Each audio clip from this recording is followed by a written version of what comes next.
Muraho neza abakunzi ba Master U TV.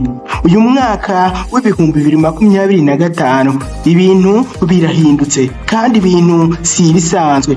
Umuhanzi w'icyubahiro King James niwe wagizwe umuhanzi mukuru wa MTN Iwacu Muzika Festival mu mwaka w'ibihumbi 2025. Yego urabizi neza uwo mwanya usobanuye ko King James ari uzajya usoza ibitaramo byose agakavaringa ibyo bitaramo byose aho urugendo rw'umuzika ruzazenguruka u Rwanda rwose. Ese uribuka indirimbo nka hari ukuntu, naratomboye, igitekerezo cyangwa se nyuma yawe?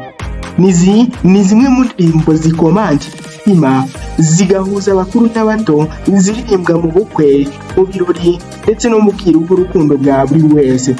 King James ntabwo ari gusa umuhanzi, uyu ni ikimenyetso cy'umuziki nyarwanda gifite uburambe, ubuhanga n'umutima wo gushimisha abanyarwanda. Ibi bitaramo bizatangira muri Nyakanga mu mwaka w'ibihumbi 2025. Ibi bitaramo kandi bizazenguruka imijyi itandukanye y'u Rwanda rwose, birangire muri Kanama. King James azajya soza buri joro, niwe uzajya kavaringa buri gitaramo nyuma y'uko abandi bahanzi b'inkingi za mwamba bamaze gususurutsa imbaga, bamaze gususurutsa abakunzi babo. Dore bamwe mu bahanzi bazifatanya n'abandi bose muri festival, muri urugendo rwa festival kugira ngo rugende neza, zakomeze kuryoherwa n'urugendo n'umuziki nyarwanda. Uyu ni Neringabo, umuhanzi w'umuhanga, ijwi rituje, urukundo rurimo gutuza. Undi twese twari dutegereje ni Alyn Sano, umuhanzikazi ufite ijwi ridasa n'iry'abandi, uririmba akagera ku mitima ya benshi. Undi twese twari dutegereje ni umusore utarigeze ugaragara mu bitaramo byagiye bitaruka bya festival, uzwi nka Juno Kizigenza, umusore ukunzwe cyane. Uyu atuma urubyiruko rwose rwisanga mu bihangano bye nka Formula, Poism ndetse n'izindi ndirimbo zitandukanye yagiye akora zigakundwa. Undi muhanzi twese twari dutegereje ni Amaraso Mashya, ni umusore uri guca ibintu. Uyu ni Kivumbi King, umusizi, umuhanzi, intwari ya hip hop na afrofusion idasanzwe.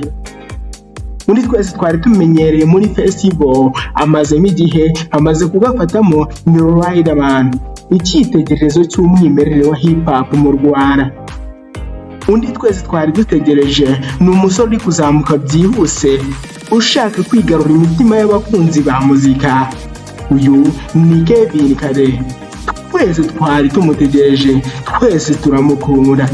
Ese ni ukubera iki bahisemo King James ngo ari we abo umuyobozi wa Iwacu Music mu mwaka w'ibihumbi 2025? Amakuru y'impamo ari kugera kuri Master U TV atubwira ko imbere yo kumuhitamo abategura festival baganiriye n'abahanzi bakomeye cyane barimo dore. Gusa dore ngo yasabye amafaranga menshi, amafaranga angana na miliyoni 100. Ayo mafaranga ngo yari menshi cyane ugereranyije n'ingengo y'imari y'urugendo ruzazenguruka igihugu mu bikorwa by'Iwacu Music Festival. Undi twese twari tumenyereye, wari umaze kutumenyereza muri Iwacu Music Festival ni Bruce Melodie. Nawe yasabye amafaranga menshi, gusa kandi afite akazi kenshi muri iyi mpeshyi. Afite ibitaramo, ashaka gukora amashusho, ashaka gukora imikoranire mpuzamahanga, byose byatumye ahezwa kuri uwo mwanya. Bityo King James niwe wahawe icyubahiro kuri uyu mwanya wo kuba umuyobozi wo kujya kavaringa buri kirori cyose cyabaye muri Iwacu Music Festival. Uyu musore witwa King James afite uburambe, afite ibihangano bikora ku mitima ya benshi, kandi afite ubushobozi bwo gutaramira abantu mu buryo buhamye. Ibi ntabwo ari igitaramo gusa. Festival ni umuhango w'imyidagaduro uhuza impano n'amateka. Abategura festival bari gusaba abafana bose ko nta n'umwe ugomba kwinjira mu bagomba kwishyura batishyuye, kandi buri wese azirengere ingaruka zamugeraho mu gihe azaba yateje umutekano muke. Bityo birasaba kwitwararika ugacunga umutekano uri guteza. kandi nanone buri wese agerageze gushyigikira Iwacu Music Festival mu mahoro, mu byishimo no mu bwiza. Niba ukunda music nyarwanda, niba King James cyangwa se Riderman cyangwa se Nelly Ngabo cyangwa se umwe mu bakunzi b'umwe mu bahanzi twavuze, andika comment hasi, sharing video, subscribe kuri Master Yubu kugira ngo utazacikwa n'andi makuru yose ya MTN Iwacu Music Festival mu mwaka wa 2025.